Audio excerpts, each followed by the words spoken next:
నమస్తే, నా పేరు కిట్టు. వైజాగ్ లోకల్ న్యూస్ వార్తలకు స్వాగతం. వార్తల్లో ముందుగా ముఖ్యాంశాలు.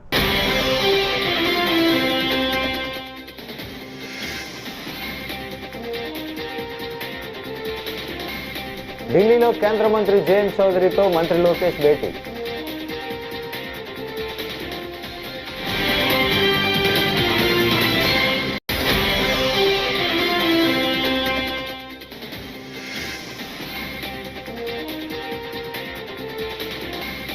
నూతన సిఐసిగా రాజ్ కుమార్ ప్రమాణ స్వీకారం.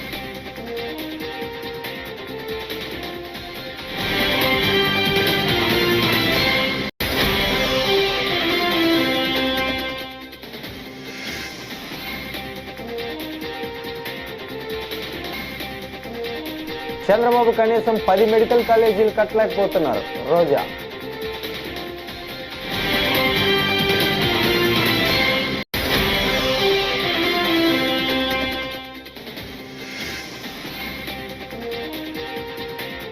గాయకులందరికీ ఎస్పీ బాలు స్ఫూర్తిదాయకం. ఎస్పీ శైలజ.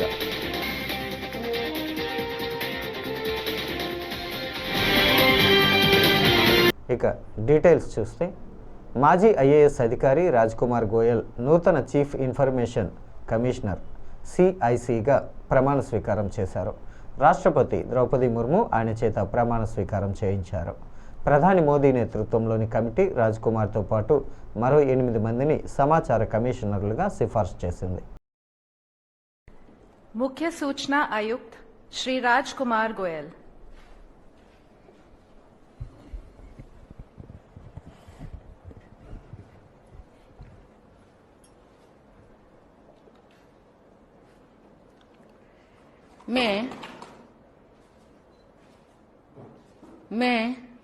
मैं राजकुमार गोयल जो मुख्य सूचना आयुक्त नियुक्त हुआ हूँ ईश्वर की शपथ लेता हूँ कि मैं विधि द्वारा स्थापित भारत के संविधान के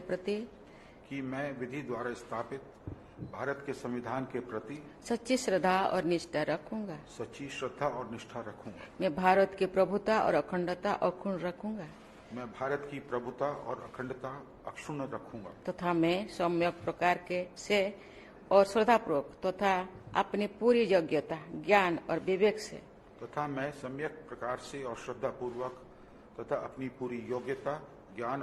से अपने पद के कर्तव्यों का भय या पक्षपात अनुराग या द्वेष के बिना पालन करूंगा। तथा मैं संविधान और विधियों की मर्यादा बनाए रखूंगा।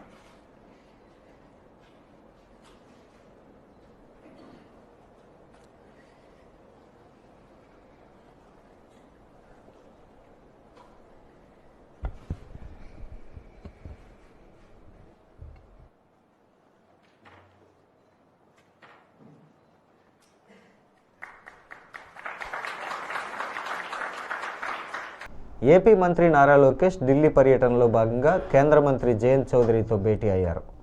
విశాఖలో జాతీయ నైపుణ్య శిక్షణ సంస్థ ఏర్పాటు చేయాలని ఆయన కోరారు. త్వరలో కేంద్ర మంత్రులు అశ్విని వైష్ణవ్, ధర్మేంద్ర ప్రధాన్లతో లోకేష్ సమావేశమై విద్య, ఐటీ శాఖలకు సంబంధించిన అంశాలపై చర్చించనున్నారు. అంతకుముందు ఆయన టీడీపీ పార్లమెంటరీ పార్టీ కార్యాలయంలో ఎంపీలతో సమావేశమయ్యారు.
హైదరాబాద్లోని రవీంద్ర భారతిలో దిగ్గజ గాయకుడు ఎస్పి బాలసుబ్రహ్మణ్యం కాంస్య విగ్రహాన్ని ఆవిష్కరించారు.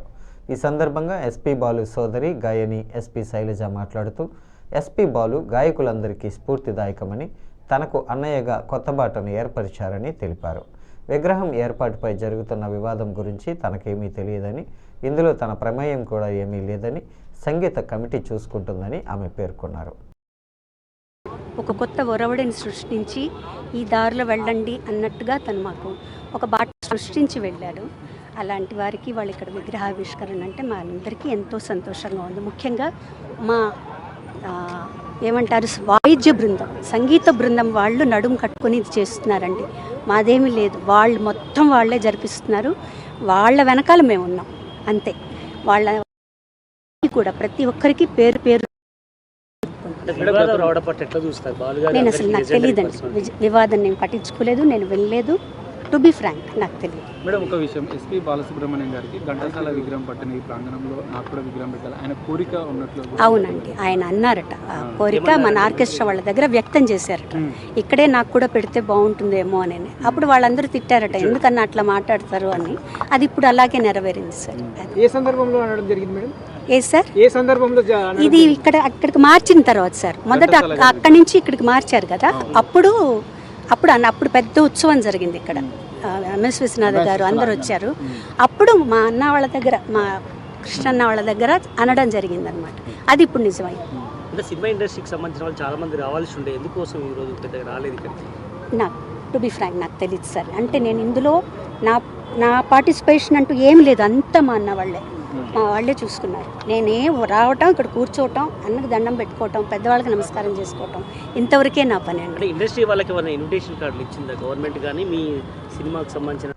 చంద్రబాబు ప్రభుత్వం రెడ్ బుక్ పాలన తప్ప ప్రజాపాలన చేయడం లేదని మాజీ మంత్రి ఆర్కే రోజా మండిపడ్డారు. సోమవారం మెడికల్ కాలేజీల ప్రైవేటీకరణకు వ్యతిరేకంగా వైసీపీ కోటి సంతకాల సేకరణ పత్రాలతో ర్యాలీ నిర్వహించారు. ఈ సందర్భంగా రోజా మాట్లాడుతూ సీఎం చంద్రబాబు 40 ఇయర్స్ ఇండస్ట్రీ, ఢిల్లీలో చక్రం తిప్ప, హైదరాబాద్ను నిర్మించాలని చెప్పుకుంటూ ఉంటారు. చంద్రబాబు కనీసం 10 మెడికల్ కాలేజీలు కూడా కట్టలేకపోతున్నారంటే సిగ్గుచేటని ఆరోపించారు.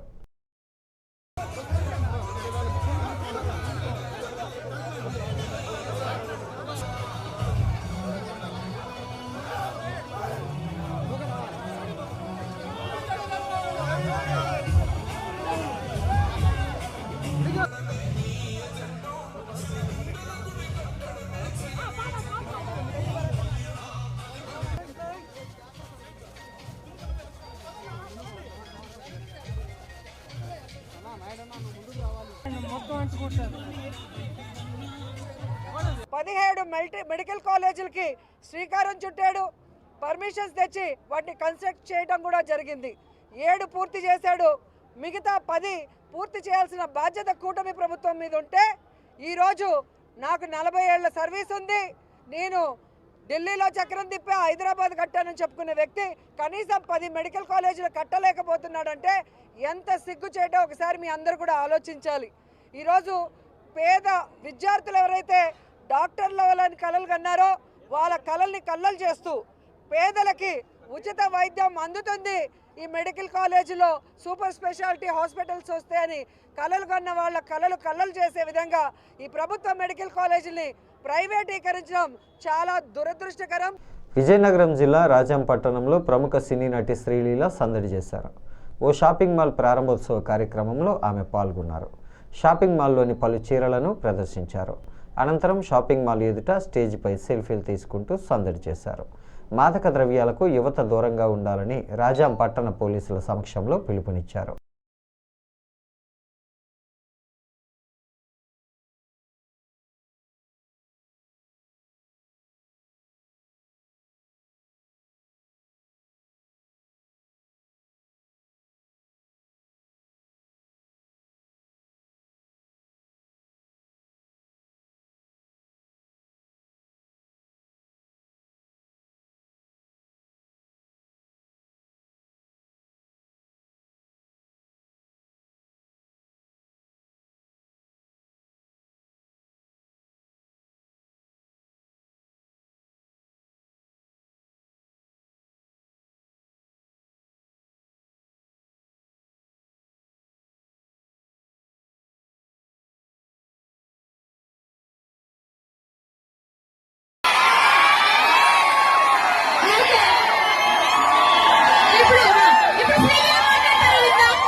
What will you say? No to drugs. Yes.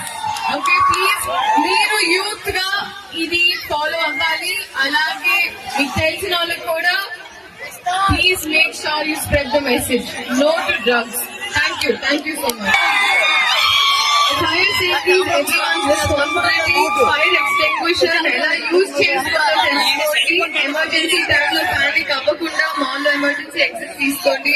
So fire emergency గురించి అవేర్ గా ఉండండి. Thank you. Thank you so much Sreeleela garu. Thank you.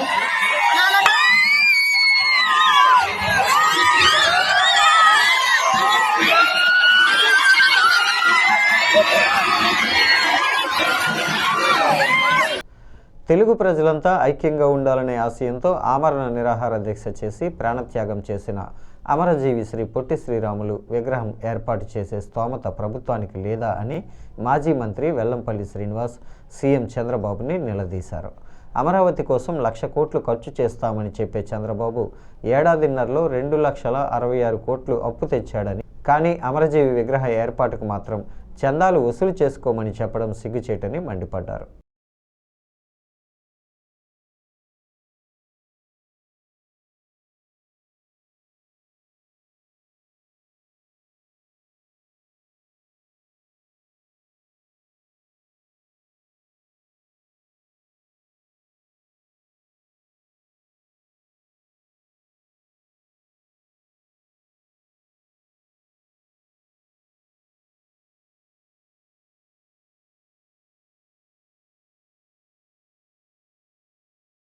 Sriramulu గారి గురించి మాట్లాడాలనుకుంటే, తెలుగు ప్రజలందరూ కూడా ఒక రాష్ట్రంగా ఉండాలి, తెలుగు మాట్లాడే వాళ్ళందరూ కూడా ఒక రాష్ట్రంగా ఉండాలని చెప్పని ఆ రోజు వారి ప్రాణాలు సైతం అర్పించి ఈ తెలుగు ప్రజలందరికీ కూడా ఆంధ్ర రాష్ట్రంగా ఆ రోజు ఏర్పడడానికి వారి ప్రాణాలు అర్పించిన వ్యక్తి పొట్టి శ్రీరాములు గారు. అదేవిధంగా అనేక సంస్కరణలు తీసుకొచ్చేవాళ్ళు, అనేక కార్యక్రమాలు చేశారు పొట్టి శ్రీరాములు గారు. వాటన్నిటిని కూడా గౌరవ జగన్మోహన్ రెడ్డి గారి గతంలో 5 సంవత్సరాల పరిపాలనలో వాటన్నిటిని కూడా ప్రజలకు అందించే విధంగా వారి యొక్క పరిపాలన జరగడం చాలా అభినందనీయం. కానీ చంద్రబాబు నాయుడు గారు, ఈ కూటమి ప్రభుత్వం, ఆయన దాదాపు ఈ రాష్ట్రంలో దేశంలో నేనే సీనియర్ రాజకీయ నాయకుడిని చెప్పుకుంటాడు. కానీ పొట్టి శ్రీరాములు గారు తెలుగు ప్రజలు, తెలుగు మాట్లాడే వాళ్ళందరూ కూడా ఒక రాష్ట్రంగా ఉండాలని చెప్పి కోరుకుంటే 2 కళ్ళ సిద్ధాంతం ద్వారా వారి యొక్క ఆశయాల్ని తూట్లో పరిచిన వ్యక్తి చంద్రబాబు నాయుడు. అదేవిధంగా ఈరోజు ఆయన మీద ఎంతో ప్రేమ ఉన్నట్టుగా ఈరోజు పొట్టి శ్రీరాములు గారి కంటే నేనే చేస్తానని చెప్పే విధంగా ఏదో అనేక కార్యక్రమాలు చేపడతానికి ప్రయత్నం చేస్తున్నాడు. కానీ రాష్ట్ర ప్రజలు ఎవరు కూడా నమ్మే పరిస్థితి లేదు. ముఖ్యంగా చెప్పాలంటే పొట్టి శ్రీరాములు గారి త్యాగ ఫలితంగా వచ్చిన ఆంధ్ర రాష్ట్ర అవతరణ దినోత్సవం నవంబర్ 1 ఉండేది. కానీ మన రాష్ట్రం విడిపోయినా కానీ తెలంగాణ జూన్ 2వ తారీఖు నాడు వాళ్ళ యొక్క అవతరణ దినోత్సవం చేసుకుంటుంటే గతంలో 2014 నుంచి 19 వరకు కూడా ఆ జూన్ 2ని ఏదో దిక్కుమాల దినంగా సాగించేవాడు తప్ప నవంబర్ 1ని ఆపేశాడు. కానీ జగన్మోహన్ రెడ్డి గారు పాదయాత్ర చేస్తున్నప్పుడు అనేక మంది ప్రజా సంఘాలు కావచ్చు, అవన్నీ కూడా నవంబర్ 1 ఆంధ్ర రాష్ట్ర అవతరణ దినోత్సవం చేయించాలనగానే ఆయన ముఖ్యమంత్రిగా ఏర్పడిన మొదటి సంవత్సరంలోనే ఆంధ్ర రాష్ట్ర అవతరణ దినోత్సవం నవంబర్ 1 అని చెప్పి జీవో ఇచ్చి అఫీషియల్గా రాష్ట్ర వ్యాప్తంగా కూడా ఉత్సవాలు చేసిన వ్యక్తి జగన్మోహన్ రెడ్డి గారు. మళ్ళీ జగన్మోహన్ రెడ్డి గారి పరిపాలన పోయిన తర్వాత గత 2 సంవత్సరాల నుంచి నవంబర్ 1 కూడా మర్చిపోయిన వ్యక్తి. హైదరాబాద్ ఎర్రమంజిల్లో సినీ నటుడు అక్కినేని నాగ చైతన్య సందడి చేశారు. ఓ ప్రైవేట్ సంస్థ కార్ ఇంటీరియర్ లగ్జరీ స్టూడియోను ఆదివారం ఆయన ప్రారంభించారు. కార్యక్రమంలో ప్రత్యేక ఆకర్షణగా నిలిచిన చైతన్య షోరూంలోని ప్రతి పరికరం ప్రాధాన్యతని అడిగి తెలుసుకున్నారు. ఈ ఏర్పాట్లకు తాను ఎంతో ఇంప్రెస్ అయ్యానని పేర్కొన్నారు. ప్రపంచ స్థాయి మెటీరియల్ ఇక్కడ అందుబాటులో ఉందని నిర్వాహకులు తెలిపారు.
చాలా మంచి ఎక్స్పీరియన్స్ ఉంది. అందరికీ తెలుసు నాకు ఆటోమొబైల్స్ అంటే చాలా ఇష్టం, చిన్నప్పటి నుంచి అదొక ప్యాషన్.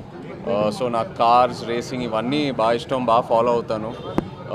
ఈ స్టోర్కి వచ్చాక చాలా బాగా ఇంప్రెస్ అయ్యాను, ఎందుకంటే మనం ఈ మధ్యన చాలా automotive stores exterior car detailing, exterior accessories, కస్టమైజేషన్కి చాలా చూస్తున్నాం. బట్ ఇంటీరియర్స్ మీద ఇంత ఫోకస్ పెట్టి, ఇంత పర్సనలైజేషన్, ఇలాంటి మెటీరియల్స్ వాడి, అల్కంతారా అనే material it's very very premium, very high and material.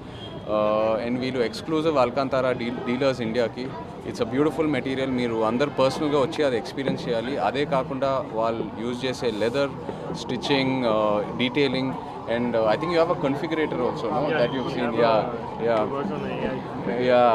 Configuration technology use చేసి కస్టమర్స్కి వాళ్ళ ఏదైతే ఇంటీరియర్ డీటెయిలింగ్ పర్సనలైజ్ చేశారో ఆ అవుట్పుట్ ఎలా ఉంటుందో ముందే చూపిస్తారు. So very very impressive, very state of the art.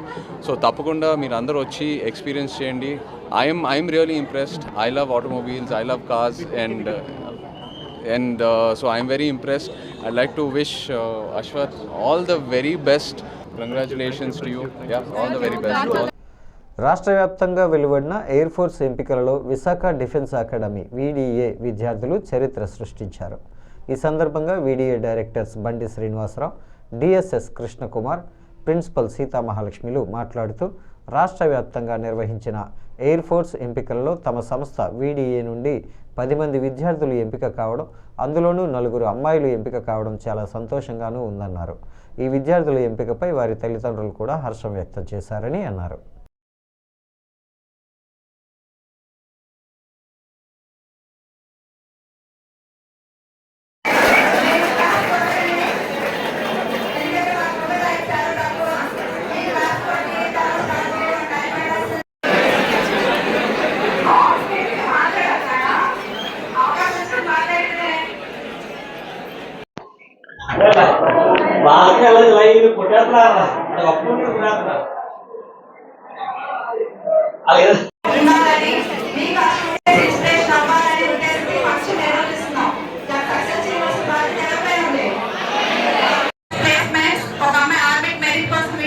Wait చేస్తుంది అంటే మాక్సిమం జాయిన్ అయిన 8 మెంబర్స్ కూడా మనం సక్సెస్ ఇచ్చాము. అగైన్ ఇప్పుడు ఈ ఇయర్ మనకి ఎయిర్ ఫోర్స్ సెలెక్ట్ అయింది.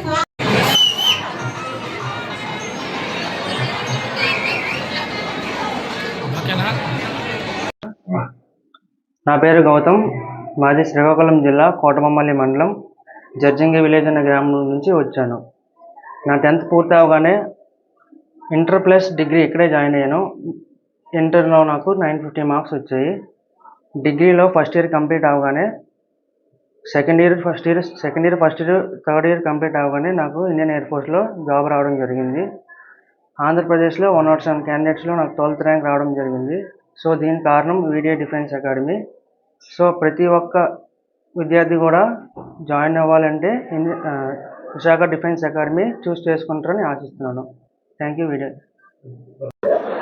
హాయ్ అండి, మా అమ్మాయి పేరు అప్సానా. తిను ఇంటర్ అవ్వకముందు 9th నుంచి తను ఎయిర్ ఫోర్సెస్ అవ్వాలనే ఒక డ్రీమ్ ఉండేది. సో తన డ్రీమ్ ఎలా ఫుల్ఫిల్ చేయాలి అనేది మేము పేరెంట్గా ఆలోచించాము, నేను తన డాడీ. సో తర్వాత ఇంటర్ అయ్యాక డిగ్రీతో పాటు మాకు డిఫెన్స్ అవ్వాలి తను అనేది మా కోరిక. సో ఇక్కడ మేము సెర్చ్ చేసామన్నమాట ఎక్కడ ఉన్నాయి ఏంటి అన్నది. మా ఫ్రెండ్ సర్కిల్స్లో నాకు తెలిసింది ఏంటంటే వైజాగ్లో డిఫెన్స్ అకాడమీ ఉంది, అక్కడికి వెళ్ళండి, డిగ్రీతో పాటు మీకు తను అనుకున్న గోల్ రీచ్ అవుతుంది అని చెప్పారు. సో మేము ఇక్కడికి వచ్చాము, అసలు జాయిన్ చేయాలని రాలేదు, జస్ట్ చూద్దాం అసలు ఎంక్వైరీ చేద్దామని వచ్చాము. బట్ ప్రిన్సిపాల్ మేడం మాట్లాడే విధానం ఏదైనా కానివ్వండి మాకు బాగా నచ్చింది. బట్ మాకు నమ్మకం వచ్చింది ఇక్కడ మా అమ్మాయి ఉంటే తను మంచిగా రీచ్ అవుతుంది అని చెప్పి. సో మేము వచ్చి జాయిన్ చేసాము. తను మెంటల్గా ఫిజికల్గా అంత స్ట్రాంగ్ కాదు, ఎప్పుడు మమ్మల్ని వదిలి ఉండలేదు. సో ఇక్కడికి వచ్చాక ఇక్కడ ప్రిన్సిపాల్ వాళ్ళు కానివ్వండి, స్టాఫ్ కానివ్వండి, అందరూ తనని మంచిగా మోటివేట్ చేశారు, తనని స్ట్రాంగ్ చేశారు.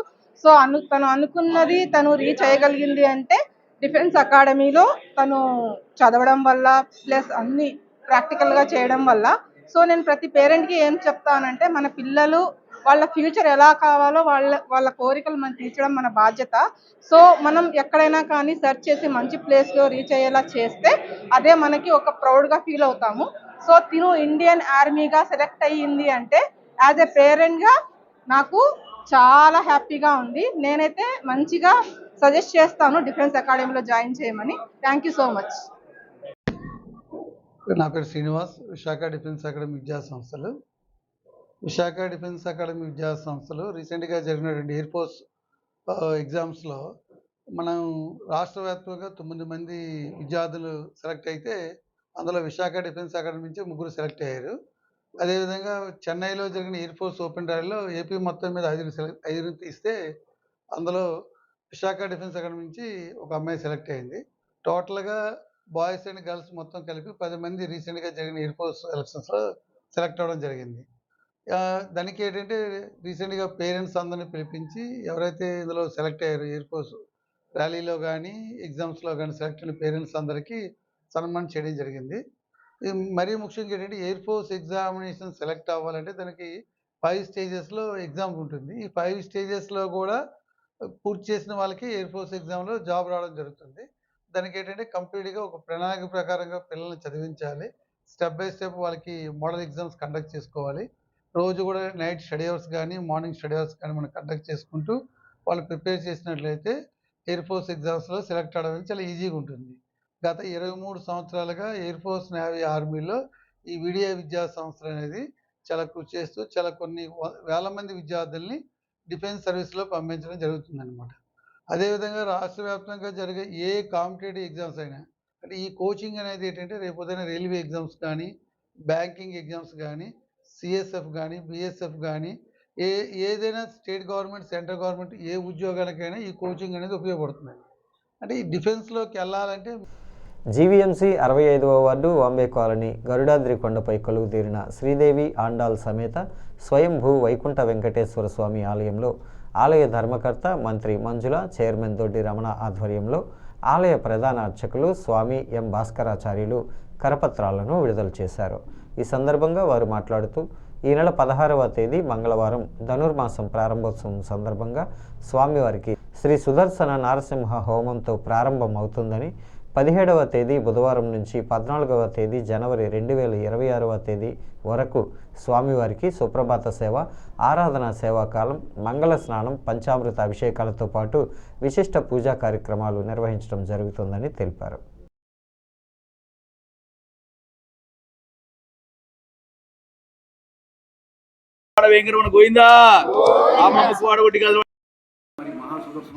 నిర్వహిస్తున్నారు దేవస్థానం కమిటీ వాళ్ళు. శ్రీ శ్రీ శ్రీమన్నారాయణ చిన్నగిరి స్వామివారి మంగళాశాసనంతో రేపటి నుంచి ఈరోజు ప్రారంభించుకుని సోమవారం ఇందువాసరే ఏకాదశి సందర్భంగా సోమవారికి ఇప్పుడే పంచామృత అభిషేకం నిర్వహించాము. ఈ పంచామృత అభిషేకంలో భక్తులు విరివిగా పాల్గొని సోమవారి తీర్థప్రసాదాలు తీసుకున్నారు. అంతేకాకుండా రేపు ఉదయము మంగళవారం సోమవారం రోజున ఉదయం రేపు 16వ తారీఖు నాడు ధనుర్మాసం ప్రారంభమవుతుంది. అయితే మధ్యాహ్నం 1:23 ప్రారంభమవుతుంది. ఉదయం 9 నుంచి 10 గంటలలోపు శ్రీ నరసింహ హోమం మరియు మహాసుదర్శన హోమం నిర్వహిస్తున్నారు దేవస్థానం కమిటీ వాళ్ళు. కావున భక్తులు విరిగా పాల్గొని సోమవారి ఈ యొక్క హోమ ప్రక్రియను తిలకించి సోమవారం అనుగ్రహం పొంది తీర్థప్రసాద స్వీకరించగా కోరుచున్నాము. జయ శ్రీమన్నారాయణ, జయ జయ శ్రీమన్నారాయణ, నమో నారాయణ, నమో వెంకటేశాయ. ఈ గోదావరి అమ్మవారి పూజ చేసుకుని ధనుర్మాస కార్యక్రమాన్ని రెగ్యులర్గా అన్ని కంప్లీట్ కావడం జరిగింది. ఆలయ ట్రస్ట్ ద్వారా, ఆలయ కమిటీ ద్వారా పెద్దలు అప్పలరెడ్డి గారు, నాగేశ్వర గారి అందరూ సహకారంతో ఈ కార్యక్రమం నిర్వహిస్తున్నాం. అలాగే ఇక్కడ స్థానిక శాసనసభ్యులు పెద్దలు గౌరవనీయులు ఎమ్మెల్యే పల్లా శ్రీనివాస్ గారు, అలాగే మాజీ శాసనసభ్యులు నాగిరెడ్డి గారు, అలాగే ఇక్కడ ఉన్నటువంటి జనసేన నాయకులు మన కోన తాతారావు గారు, అలాగే ఇక్కడ ఉన్న మా వార్డు కార్యకర్తలు మన మూర్తి గారు, అందరూ సహకారాలతో కులాలు, మతాలు, రాజకీయాల సంబంధం లేకుండా నిర్వహిస్తున్నారు. మీ అందరూ సహాయ సహకారం కావాలని చెప్పి మనస్ఫూర్తి కోరుకుంటూ రేపు 30వ తారీఖు జరిగే వైకుంఠ ఏకాదశి కూడా అన్ని రకాలుగా ముందు పోలీసు బందోబస్తు ఏర్పాట్లు లాస్ట్ టైం కూడా సిఐ గారి సాధనంలో దాదాపు 5-6 వేల మంది రావడం జరిగింది. ఈసారి 10,000 మంది వరకు వస్తారనుకున్నారు. దీని మీద మళ్ళీ ట్రస్ట్ కమిటీ వారంతా కూర్చొని ఏ రకంగా ప్రజలకు అసౌకర్యం కలగకుండా దానికి సంబంధించి మళ్ళీ దగ్గర. ఓం నమో శ్రీనివాసాయ. కలియుగంలో సాక్షాత్తు మనల్ని కాపాడట కొరకై కలియుగ వాసుడైనటువంటి వెంకటేశ్వర స్వామి ఈ భూమిపైకి వచ్చారు. కానీ స్వామి ఈ కొండపైన ఉత్తర ద్వారంలో వెలిసి వైకుంఠవాసుడిగా పేరు పొంది మరి చుట్టుపక్కల పరిసర ప్రాంత ప్రజల భక్తులందరికీ ఆ నోట ఈ రోజుకి అంగరంగ వైభవంగా స్వామివారి కైంకర్యాలు సంపూర్ణంగా జరుగుతున్నాయి. స్వామివారి మహిమలు వినలేనివి, మనం చెప్పలేనివి. అంతట మహోన్నతమైన ప్రతి వైకుంఠ ఏకాదశి ఎప్పుడా అని ఎదురు చూస్తున్న మాసం ధనుర్మాసం. ఈ ధనుర్మాసంలో 16వ తారీఖు నుంచి మరి ధనుర్మాసం స్టార్ట్ అవుతుంది. భక్తజనులందరూ కూడా ఈ యొక్క ధనుర్మాసం వ్రతం మొదలుపెట్టి ఆ వెంకటేశ్వర స్వామి ఆ గోదా తల్లి అనుగ్రహాన్ని పొందుతారని తెలియపరుస్తూ మరి అలాగే మనం ఈ వైకుంఠ వెంకటేశ్వర వార్తలు ముగించే ముందు ముఖ్యాంశాలు మరోసారి.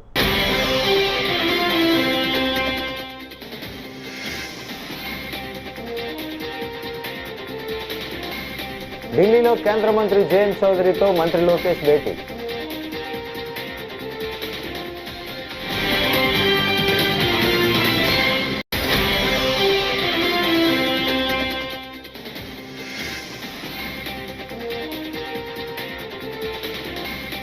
నూతన సిఐసిగా రాజ్ కుమార్ ప్రమాణ స్వీకారం.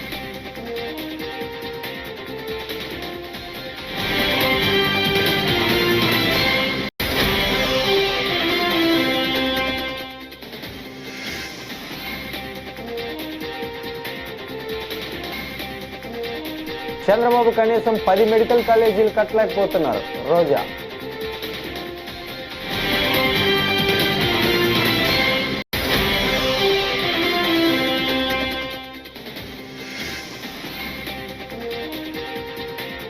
గాయకులందరికీ ఎస్పీ బాలు స్ఫూర్తిదాయకం. ఎస్పీ శైలజ.